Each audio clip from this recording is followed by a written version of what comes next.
She's just a girl and she's on fire. All right, so I'm going to tell you the 4 wheels of Mary Kay. And the reason we use wheels is because we love free cars, right?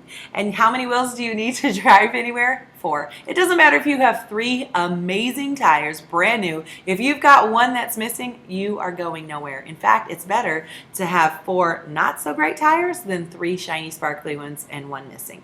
So in Mary Kay, our 4 wheels are book, coach, sell, and share. It's better to do each of these full circle than to be a master of one and be missing one of these links. So I'm going to go over all 4 of these with you in 4 separate parts. That way the ones that you need to strengthen, you can go back and watch over and over and over again. So the first is book. And a booking in Mary Kay means an appointment that has a date and a time in your planner. Mary Kay, sometimes we call the planner date book. If you hear me accidentally say date book, it means the same thing as a Mary Kay planner. I'm going to see if I can find one in here. This is your Mary Kay planner. If you don't have one already, get one. They're $3.50 and it's like a year and a half. It's the least expensive planner you'll ever be able to purchase. And if you're a digital girl, I know a lot of us use our phones and our devices for our calendar. That is good, but you always want a paper one also for tax purposes, but also because when you are on the phone making an appointment with someone, you can't open it, put them on speakerphone and scroll through and look at your available times. You want to have a paper planner that you can open up and see right then exactly what you want to do. One of the things I love about our Mary Kay planner is they always put wonderful little Mary Kay quotes that show you more about our company and also the heart of the woman herself, Mary Kay Ash. But there's some great training right at the beginning of the planner. So, in the beginning, explains a little bit about a booking. If you are taking notes and you've got a pen, I want you to write down these 3 things. A booking is a selling appointment. That means a facial, a double facial, or a party.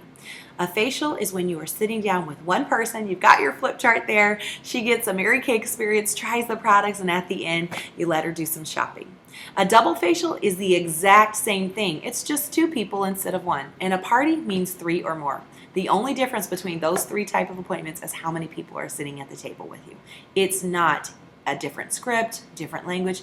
You want to use the same for all of them. So a booking, when we're talking about a booking, I'm talking about a facial, a double facial, or a party that is in your planner already solidified. Not a promise, not someone who says, I'll think about it, get back to me, but actually has committed to a date. Even if it's a tentative booking with the understanding she may need to shift it when she goes back and looks at her calendar. So in the beginning of your date book, there's some great information. I won't duplicate and make you listen to me read it all because I know you can read, smile and squirt, or you wouldn't be here today. But go back and read it, and it talks to you about bookings and what we do and how we use them. But Mary Kay always said the bookings are the lifeline of our business because really, if we don't have any appointments on our books, we're living on the equivalent of unemployment almost, because reorder business is when your customers run out of stuff. And I know it was never my goal to grow up and live on unemployment, and I know it's not yours either. Bookings give us fresh new business, and it helps really solidify relationships with our customers and build those clients for life, which is my goal. My goal is not to have 1,000 clients. My goal is to have a manageable number of clients that I know them. When I see them in the mall, we hug, we're excited. I know her name of her kids. I even know the name of her dogs because I built a real relationship, and she is loyal and wants to keep purchasing over and over and over again. And all of that starts with the booking. So you have in your welcome packet a fabulous script. It's called our 15-day, 15-face script.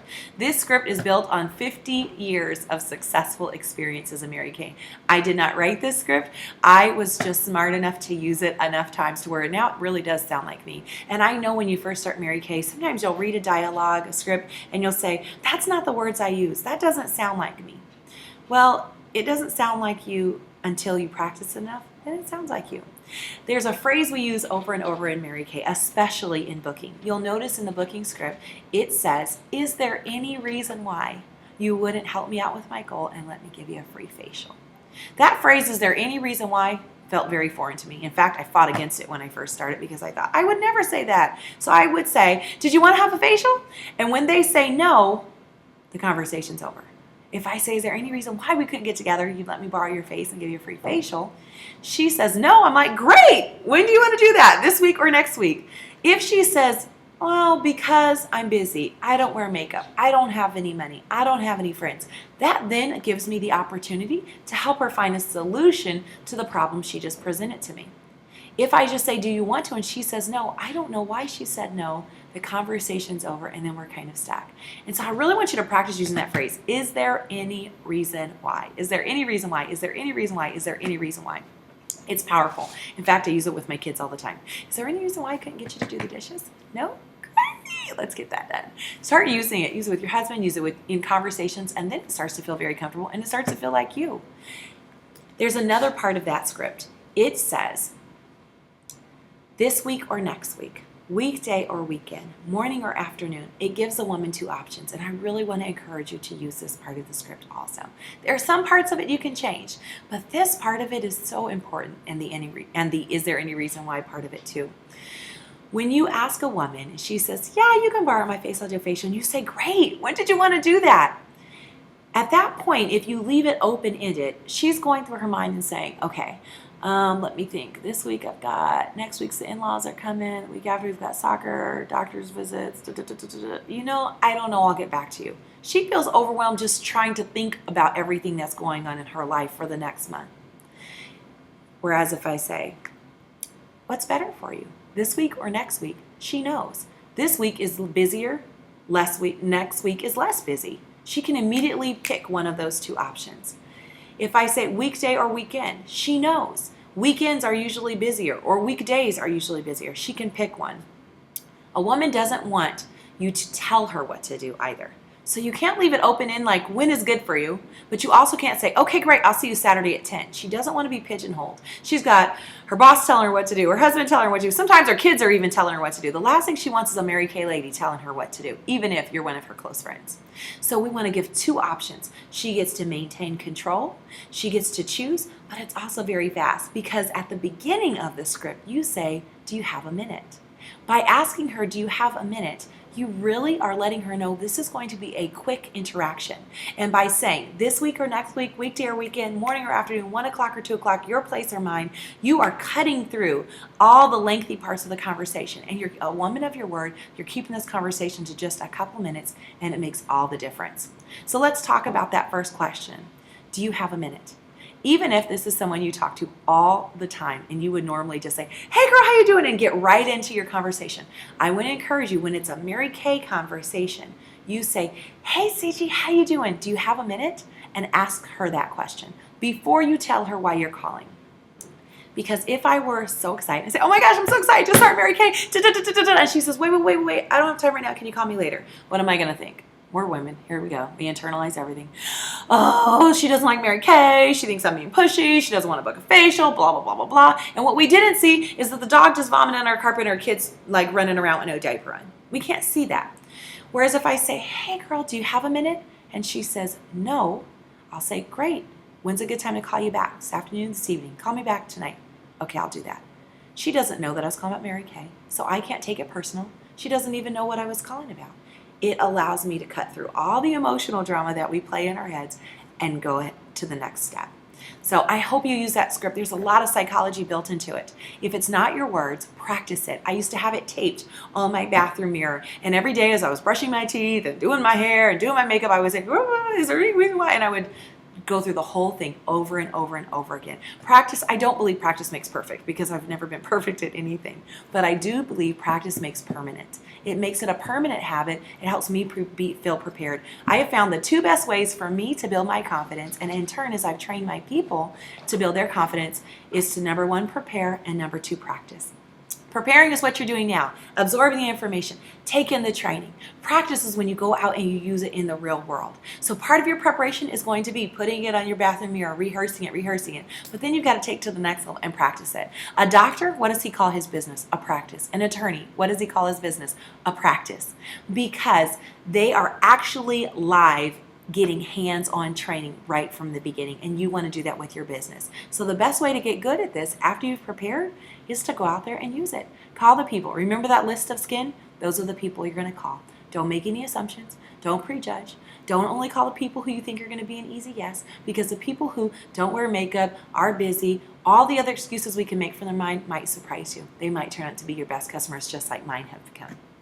So let's talk a little bit more about booking and overcoming objections. There is a sheet that is available on our website at briegossett.com, but there's also in your Start Something Beautiful magazine, a page right there that says No's Happen. And I love this because it tells you the common objections people have. Remember we said, if you say, is there any reason why? She says, oh, because I'm busy, I don't wear makeup, I don't have money, whatever it is. She is giving you permission to help her find a solution, because she could have just said, no, I don't want to do it.